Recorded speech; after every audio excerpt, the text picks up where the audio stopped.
ഇവിടെ ഈ എറണാകുളം ജില്ലയിൽ വരെ പ്രചുര പ്രചാരം നേടിയ ഒരു ഓഡിയോ ക്ലിപ്പ് നിങ്ങൾ കേട്ട് കാണും എന്ന് ഞാൻ വിചാരിക്കുന്നു. കാര്യമൊന്നുമില്ല. അത്ര വലിയ തല പോകുന്ന കാര്യമൊന്നുമല്ല.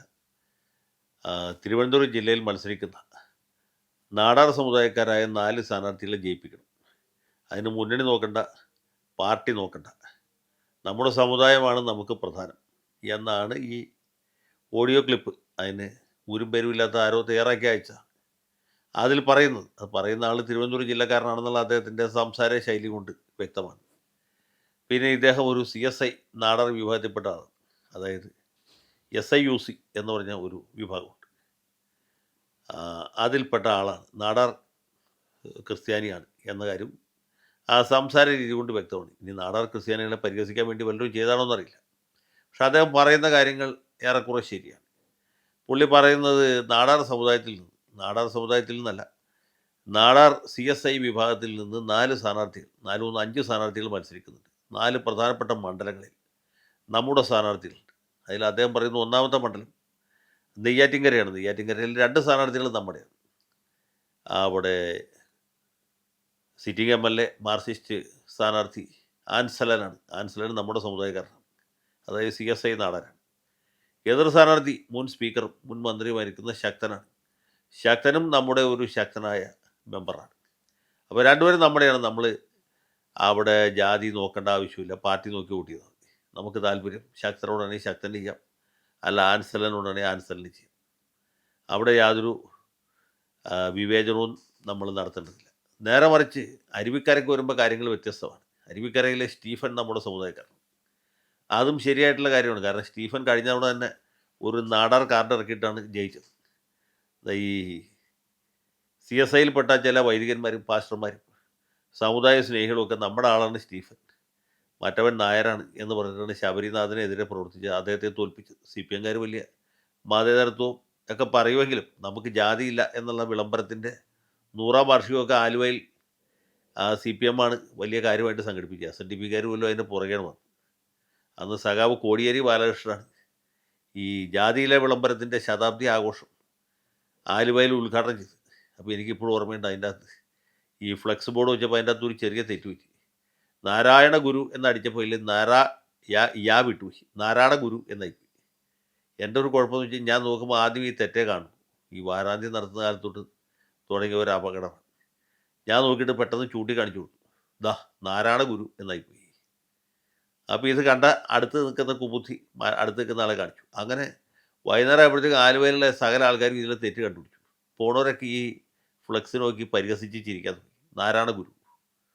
പക്ഷേ പിറ്റേ ദിവസം ആയപ്പോഴത്തേക്ക് മാർസിസ്റ്റുകാർ നമ്മളെ ഞെട്ടിച്ചുകൊണ്ട് നാരായണ ഗുരു എന്നാക്കി അത് തിരുത്തി.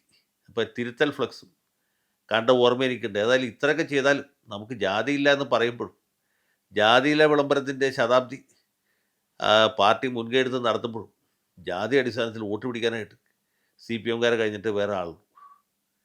അയ്യപ്പ പണിക്കർ സാറ് പറഞ്ഞ പോലെ ജാതി ചോദിക്കരുത്, ജാതി പറയരുത്, പക്ഷേ ജാതിയെ മറന്നൊന്നും ചെയ്യരുത്. അപ്പോൾ അങ്ങനെ സ്റ്റീഫൻ കഴിഞ്ഞ തവണ ജയിച്ചു. ഇത്തവണ സ്റ്റീഫൻ അതേ ട്രാക്കിൽ തന്നെയാണ് പോയിക്കൊണ്ടിരിക്കുന്നത്. പക്ഷേ മറുഭാഗത്ത് ശബരിനാഥനല്ല, ഇത്തവണ നല്ല കരയോഗം നായരാണ്. പെരുന്നയുടെ കൈവപ്പുള്ള പെരുന്ന സുഖുവിൻ്റെ വലം കൈയായിട്ടുള്ള ശിവകുമാറാണ്. അപ്പോൾ ഒരു നാടാർ നായർ യുദ്ധമാണ് അരുവിക്കരയിൽ ഇത്തവണ. അരുവിക്കരയിൽ അരങ്ങേറാൻ പോകുന്നു. അരുവിയുടെ ഒരു ഭാഗത്ത് നാടന്മാരും ഒരു ഭാഗത്ത് നായന്മാരും തമ്മിൽ ഒരു വലിയ യുദ്ധം തന്നെ അവിടെ നടക്കും എന്ന് പ്രതീക്ഷിക്കാം. ഇനി അടുത്ത മണ്ഡലം എന്ന് പറയുന്നത് കോവളമാണ്. കോവളത്തെ കാര്യം കുറച്ചുകൂടി കൗതുകകരമാണ്. കോവളത്ത് സിറ്റിംഗ് MLA വിൻസെൻ്റാണ്, വിൻസെൻ്റ്. വിൻസെൻ്റ് 2 തവണയാണ് അവിടെ ജയിക്കുന്ന ആളാണ്. ഇത്തവണ ജയിക്കാൻ തന്നെ സാധ്യതയുള്ള ആളാണ്. അദ്ദേഹം വളരെ സ്ട്രോങ് വിക്കറ്റിലാണ് നിൽക്കുന്നത്. എല്ലാ അഭിപ്രായ സർവേകളും വിൻസെൻറ്റിനാണ് വിജയം പ്രവചിക്കുന്നത്. CPM തന്നെ വിൻസെൻ്റ് ജയിക്കുമെന്നാണ് പ്രതീക്ഷിക്കുന്നത്. വിൻസെൻറ്റിനെ സംബന്ധിച്ചുള്ള ഈ ഓഡിയോ ക്ലിപ്പിൽ പറയുന്നത് വിൻസെൻ്റ് യഥാർത്ഥത്തിൽ നാടാരല്ല. ഇയാൾ നാടാരായി അഭിനയിക്കുന്ന ഒരു മുക്കുവനാണ്. മുക്കുവൻ എന്നുള്ള അവരുപയോഗിക്കുന്ന വാക്കാണ്. അദ്ദേഹം ശരിക്കും ലത്തീൻ കത്തോലിക്കാണ്. ഈ തീരപ്രദേശത്ത് നാടാർമാർ മാത്രമല്ല, ലത്തീൻ സമുദായക്കാരുമുണ്ട്. കോവളത്ത് തന്നെ നീലൻ ലോഹിതദാസ് നാടാർ മത്സരിക്കുമ്പോൾ ഇതേ പ്രശ്നമുണ്ട്. നീലൻ നാടാർ സമുദായക്കാരനും അദ്ദേഹത്തിൻ്റെ എതിർ സ്ഥാനാർത്ഥി കോൺഗ്രസിൽ നിന്നുള്ള ആൾ ലാറ്റിൻ കാത്തലിക് വരും. അതിപ്പോൾ ജോർജ് മേഴ്സിയർ ആയാലും ശരിയാണ്, ജോർജ് മസ്ക്രീൻ ആയാലും ശരിയാണ്, അൽഫോൺസ ജോൺ ആയാലും ശരിയാണ്, ഇപ്പോഴത്തെ വിൻസെൻ്റ് ആയാലും ശരിയാണ്. അപ്പോൾ ഇടതുപക്ഷ സ്ഥാനാർത്ഥി റൂഫസ് ഡാനിയലിൻ്റെ മകൻ. എനിക്ക് തോന്നുന്നത് അയാളുടെ പേര് ഭഗത് റൂഫസ് എന്നാണ്.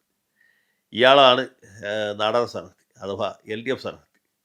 അപ്പോൾ നാടാരായാൽ അവനാണ് നമ്മൾ വോട്ട് ചെയ്യേണ്ടത്, മുക്കുവനായ മറ്റവനെ തോൽപ്പിക്കണം എന്നാണ് ഈ വോയിസ് ക്ലിപ്പിൽ പറയുന്നത്. അതിൽ ഒരു കാര്യം കൂടി പറയുന്നുണ്ട്. വിൻസെൻ്റ് യഥാർത്ഥത്തിൽ മുക്കുവനാണ് എന്ന് മാത്രമല്ല, അവൻ നാടാരായിട്ട് അഭിനയിച്ച് നാടാന്മാരെ പറ്റിക്കുന്ന ഒരുത്തൻ കൂടിയാണ് എന്നാണ് പറയുന്നത്. അതായത് വിൻസെൻറ്റിൻ്റെ അമ്മ നാടാർ സമുദായക്കാരിയാണ് എന്ന് അയാൾ അവകാശപ്പെടുന്നു. അത് ശരിയല്ല. അയാളുടെ അപ്പനും അമ്മയും രണ്ടുപേരും ലാറ്റിൻകാരാണ് എന്നാണ് വോയിസ് ക്ലിപ്പുകാരൻ പറയുന്നത്. അവിടെ കൊണ്ട് കഴിയുന്നില്ല. അടുത്ത സ്ഥാനാർത്ഥി എന്ന് പറയുന്നത് നമ്മുടെ IB സതീഷിനെതിരായിട്ട് കാട്ടാക്കടയിൽ മത്സരിക്കുന്ന ആളാണ്. അദ്ദേഹത്തിന് ഒരു MR ബൈജു എന്നാണ്. ബൈജു നമ്മുടെ പയ്യനാണ്. അപ്പോൾ നമ്മുടെ സമുദായക്കാരനായ നമ്മുടെ പയ്യനായ ബൈജുവിന് നിങ്ങൾ വോട്ട് ചെയ്ത് ബൈജുവിനെ വോട്ട് ചെയ്ത് വിജയിപ്പിക്കണം. അവരുടെ ഈ പാർട്ടിയോ കൊടിയുടെ നിറവോ ഒന്നും നമ്മൾ നോക്കേണ്ടതില്ല, നമ്മുടെ സമുദായമാണ് നമുക്ക് ഏറ്റവും പ്രധാനം എന്ന് പറയുന്നു. ഈ 4 നാടാർ എന്നുള്ള പുതുമയുള്ള കാര്യമൊന്നുമില്ല. 1982 തൊട്ട് നിലവിലുള്ളൊരു മുദ്രാവാക്യമാണ്. 82-ൽ നമ്മുടെ കരുണാകരൻ നേമത്തു നിന്ന് രാജിവെച്ച് മാള സീറ്റ് നിലനിർത്തിയ സമയത്ത് കരുണാകരൻ 2 സീറ്റിൽ മത്സരിച്ചു. ഒന്ന് മാളയും മറ്റത് നേമവും. നേമത്ത് ഇദ്ദേഹത്തിനെതിരെ മത്സരിച്ചത് ഫക്കീർ ഖാനാണ് ആദ്യത്തെ തെരഞ്ഞെടുപ്പ്. രണ്ടാമത്തെ തെരഞ്ഞെടുപ്പ് പോകുമ്പോൾ CPM ഫക്കീർ ഖാനെ മാറ്റിയിട്ട് അവിടെ VJ തങ്കപ്പനെ മത്സരിപ്പിച്ചു. തങ്കപ്പൻ നാടാർ CSI വിഭാഗത്തിൽപ്പെട്ട ആളാണ്. എതിർ സ്ഥാനാർത്ഥി കോൺഗ്രസിലെ രമേശൻ നായർ. അപ്പോഴാണ് ആദ്യമായിട്ട് 4 നാടാർ എന്ന മുദ്രാവാക്യം കേരളത്തിൽ ഉയർന്നു കേട്ടത്. കോവളത്ത് നാടാർ MLA ആണ്, പാറശാലയിൽ നാടാർ MLA ആണ്, നെയ്യാറ്റിൻകരയിൽ നാടാർ MLA ആണ്. നേമത്ത് കൂടി ഒരു നാടാറി ജയിച്ചാൽ 4 നാടാരാവും എന്നുള്ളായിരുന്നു അവരുടെ മുദ്രാവാക്യം.